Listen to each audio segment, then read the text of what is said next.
বর্তমানে ভারতবর্ষে বহু নূতন নূতন টুকরে টুকরে জ্ঞান তৈরি হয়েছে। তারা নিজেদেরকে রাজনৈতিক দল বলে মনে করে, কিন্তু এরা রাজনীতির কিছু বোঝে না। রাজনীতি করতে হলে রাজনীতির ইতিহাস জানতে হয়, শিক্ষিত হতে হয়, গণতান্ত্রিক অধিকার কাকে বলে জানতে হয়। হৈহুল্লোর মারডাং ভাঙচুর করা এটা রাজনৈতিক ইতিহাসের মধ্যে পড়ে না, গণতান্ত্রিক আন্দোলনের মধ্যে পড়ে না। ভারতবর্ষের ৮০ বছরের স্বাধীনতার ইতিহাস, ১৯০৫ সন থেকে কংগ্রেসি আন্দোলনের ইতিহাস, ৪৭-এর পরপর যারা ভারতের প্রধানমন্ত্রী হয়েছিল তাদের সময়কার ইতিহাস। একসময় ভারতবর্ষে চাল পাওয়া যেত না, কোন প্রধানমন্ত্রীর আমলে ভুট্টার চাল, গমের চাল, মকাই দানা, কাওন দানা খেয়ে আমরা বেঁচেছিলাম। এমন সময় কোনো প্রধানমন্ত্রীর সময়কালে অনেকবার রাষ্ট্রপতি শাসন হয়েছিল। কোনো প্রধানমন্ত্রীর সময়কালে ভারতবর্ষে তথা পশ্চিমবঙ্গে বিশেষ করে জমিদারি প্রথায় কৃষকরা জর্জরিত ছিল। জমিদাররা তাদের কম পয়সায় জমির বিনিময়ে লোন দিয়ে সেই জমিতেই তাদেরকে খাটিয়ে সারা বছরের ফসল জমিদাররা তুলে নিত, সামান্য তাদেরকে দিত 15% বা 10%।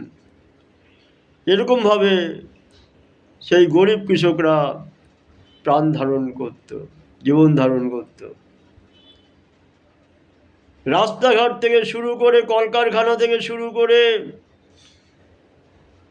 Rail, metro, bridge, school, college, health centre, সার্বিক দিক থেকে আপনারা তুলনা করুন, ভারতের ইতিহাসটা জানুন। বৈদেশিক আক্রমণ থেকে রক্ষা করার মতন ক্ষমতা, ডিফেন্সিভ পাওয়ার, ভারতকে আত্মনির্ভরশীল করা, সেলফ ইন্ডিপেন্ডেন্ট করা, এই যে ক্ষমতা অর্জন, ভারত বিশ্বের রাজনৈতিক স্তরে গণতান্ত্রিক রাষ্ট্র হিসাবে সর্বোচ্চ শিখরে পৌঁছে গেছে। আমাদের প্রধানমন্ত্রীর বিশ্বে নেতৃত্ব দিচ্ছে, গোটা বিশ্বে আমাদের প্রধানমন্ত্রীর নামে জয় জয়কার চলছে। সেজন্য কি আমাদের জ্বলন হচ্ছে? হওয়া উচিত। আমাদের দেখা উচিত আমাদের দেশটাকে সুরক্ষা করছে কে, ভালো রাখছে কে। আগে কেমন রেখেছিল আমার দেশটাকে পূর্বসূরীরা, তাদের উত্তরসূরীরা আজকে কেমনভাবে রেখেছে। ৬২ সনে চীনের সঙ্গে ভারতের যুদ্ধ হয়, ভারত পরাজিত হয়, চীন জয়ী হয়। কিন্তু বর্তমান পরিস্থিতি দেখুন, ভারতের সঙ্গে মাথা উঁচু করে কথা বলার মতন কোন দেশটা আছে? আজকে ভারত চোখে চোখ তুলে কথা বলে প্রতিটি মহাদেশের সঙ্গে। ডিফেন্সিভ ব্যবস্থা দেশকে বাঁচাবার জন্য, দেশের মানুষকে বাঁচাবার জন্য। কে করেছিল? না, কে করেছে? আর্থিক দুরবস্থা কাটিয়ে আজকে ভারতবর্ষ বিশ্বের তৃতীয় স্থানে অবস্থান করছে। যাদের চোখ আছে, চশমা না পরে চোখে দেখতে পান, অথবা চশমা ছাড়া দেখতে পান না, তারা চশমা পরে দেখুন। আর যারা চশমা ছাড়া দেখতে পান তারা জানেন, আর যারা চশমা ছাড়া দেখতে পারেন না তারা জানেন না বর্তমানে ভারত কত উন্নততম স্তরে পৌঁছে গেছে। আমি তো সব ভেঙে মুখস্থ করে বলতে পারবো না, অনেক সময় লাগবে 1 2 3 করে বলতে। আপনাদের যারা জানেন, যারা চশমা ছাড়া চোখে দেখেন তারা সবাই জানেন, আর যারা চশমা পরার পরে চোখে দেখবেন তারাও চশমা পরে দেখতে পাবেন ভারতবর্ষ একদিন কোথায় ছিল, আজ কোথায় আছে। বিশ্বের রাজনীতিতে ভারত আজ একটা গণতান্ত্রিক দেশ হিসাবে সর্বোচ্চ স্থানের অধিকারী। আজকে ভারতকে সবাই ভয় পায়, সব দেশই ভয় পায়। ভারত কারো সঙ্গে মাথা নিচু করে কথা বলে না।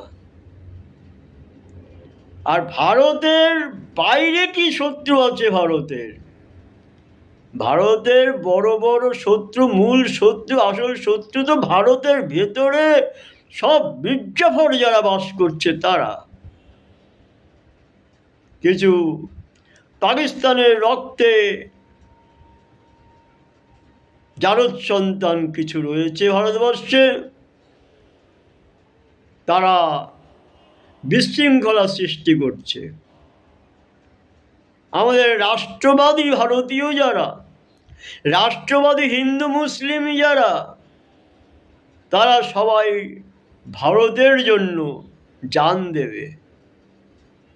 তারা ভারতের সমস্যা এলে যে কোনো সমস্যায় রুখে দাঁড়াবে।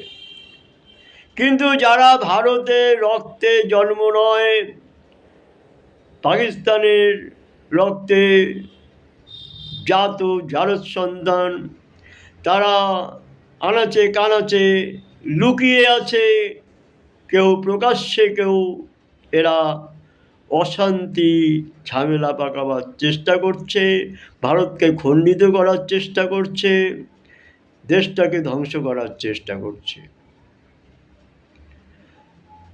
আমি দেশের জনগণের প্রতি আহ্বান জানাই, সনাতনী রাষ্ট্রবাদী ভারতীয়দের প্রতি আহ্বান জানাই, আপনারা সব রুখে দাঁড়ান। যারা মূর্খ অশিক্ষিত তাদের শিক্ষা দেওয়ার জন্য আপনারা চেষ্টা করুন। অশিক্ষিত মূর্খ যারা রাজনীতি নাম করে নাচানাচি করছে, লাফালাফি করছে, তাদেরকে বলছি আপনারা কিছু লেখাপড়া শিখুন, ইতিহাসকে জানুন, ভূগোলকে জানুন। শুধু ও কয়েকটা ডিগ্রি সার্টিফিকেট নিলেই শিক্ষিত হওয়া যায় না।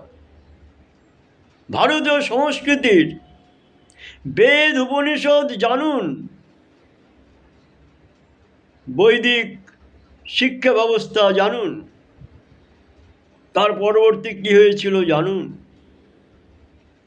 রাজনীতি কাকে বলে জানুন। হৈহুল্লোড়, ভাঙচুর, মারডাং কাঠ, এগুলোকে রাজনীতি বলে না। রাজনীতি হচ্ছে সুষ্ঠু রাষ্ট্র পরিচালনার নীতি। রাজনীতি মানে সুষ্ঠু রাষ্ট্র পরিচালনার নীতি। রাষ্ট্রকে সুস্থ সবল করে রাখার জন্য, গণতান্ত্রিক অধিকার বজায় রাখার জন্য, মৌলিক অধিকার বজায় রাখার জন্য সামঞ্জস্যতাপূর্ণ আলোচনা, এটা আমাদের কর্তব্য, প্রতিটি জনগণের কর্তব্য। ভাঙচুর করা সরকারি সম্পত্তি নষ্ট করা মানে কি? সরকারি সম্পত্তিটা কাদের পয়সায় কেনা হয়েছে? আপনার আমার ট্যাক্সের পয়সায় কেনা হয়েছে। আপনার আমার পয়সায় কেনা সম্পত্তি আমরা ধ্বংস করে দেবো, আগুন ধরিয়ে দেবো, পুড়িয়ে দেবো? তাহলে নিজের জামায় আগুন ধরিয়ে পুড়িয়ে দেন না, একটু দেখি কেমন লাগে। অন্যের গায়ের জামাটা পুড়িয়ে দিতে যেমন জ্বালা হবে, নিজের জামা পোড়াতেও তেমন জ্বালা হয়। সরকারি সম্পত্তি নষ্ট করা মানে জনগণের সম্পত্তি নষ্ট করা। এটা ভারতের রাষ্ট্রবাদী জনগণ মেনে নেবে না। আপনারা শিক্ষিত হন, লেখাপড়া শিখুন, ইতিহাস জানুন, বেদ উপনিষদ দর্শন এগুলো জানুন, জেনে কোনটা করা ভালো সেটা করুন। অল্প বয়সী সরল স্বভাবা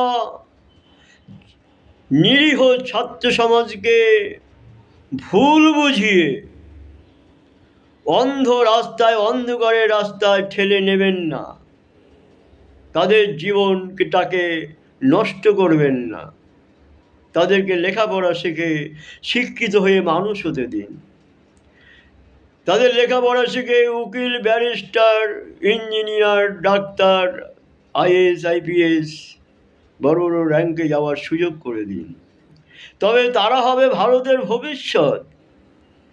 ভারতের ভবিষ্যৎ যদি চোর, গুন্ডা, বদমাশ, মূর্খ এরা হয়, তাহলে আগামীতে ভারতের পরিস্থিতি কি হতে পারে? তাই বলছি, আগে আপনারা শিক্ষিত হন, লেখাপড়া শিখুন। এই সহজ সরল অবোধ ছাত্রদেরকে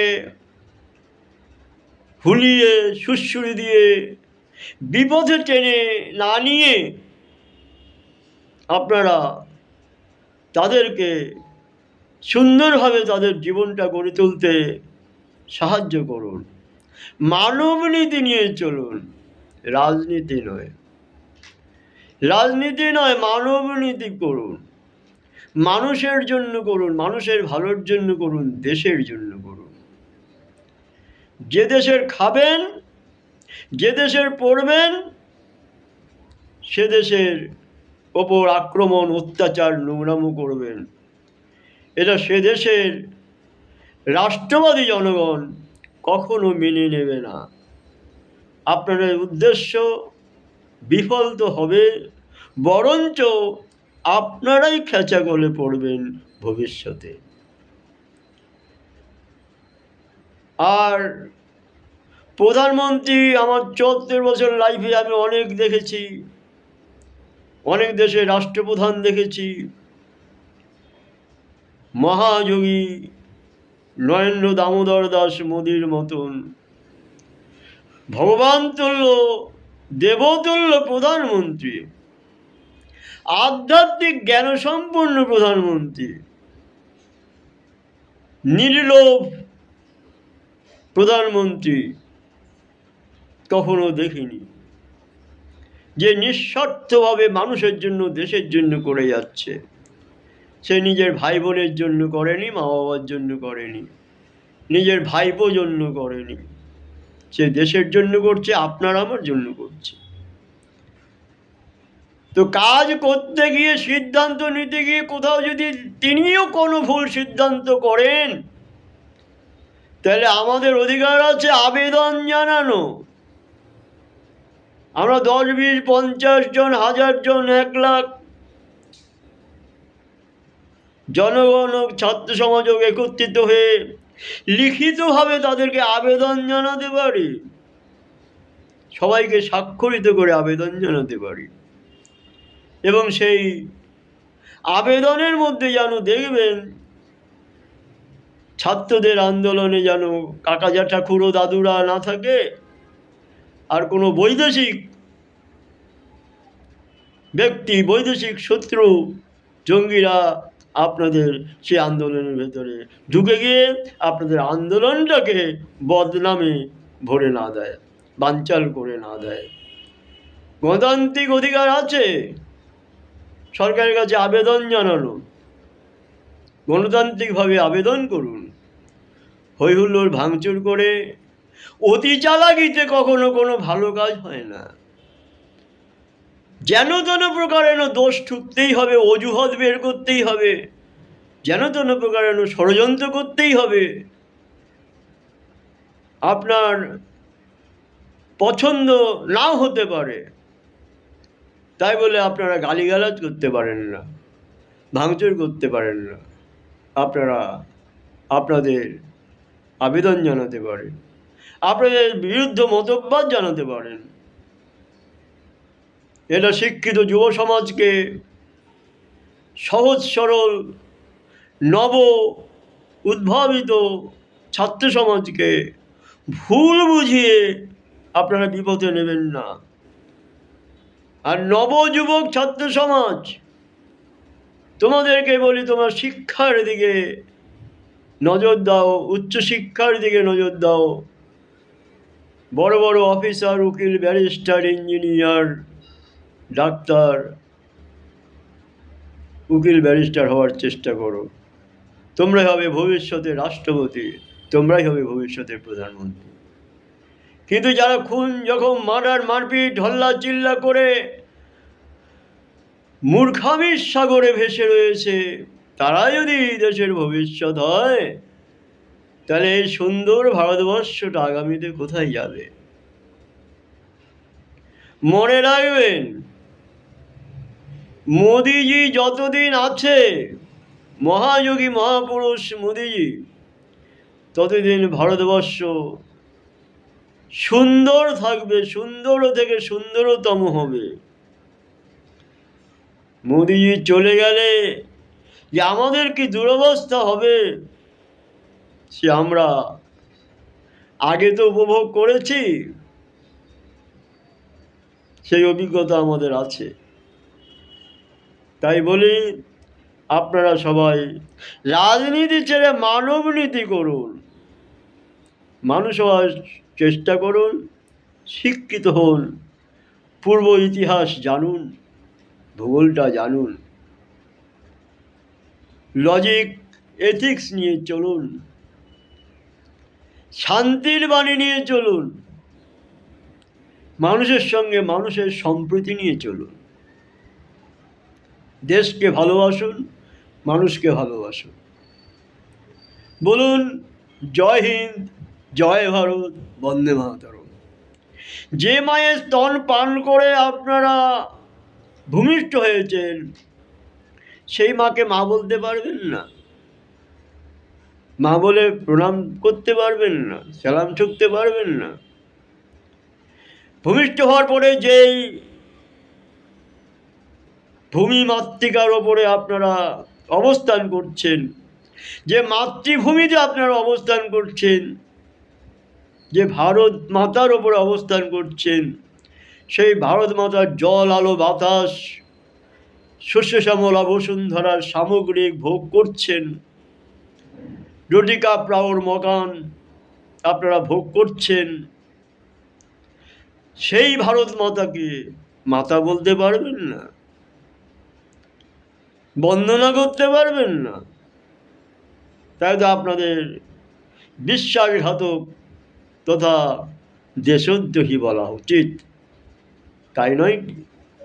মাতৃদ্রোহী, দেশদ্রোহী যারা বন্দে মাতরম বলতে পারবেন না, নিজের মাতাকে বন্দনা করতে পারবেন না। যদি পারেন, যদি সত্যিকারের ভারতবাসী হন, যদি ভারতের রক্ত আপনার গায়ে থেকে থাকে,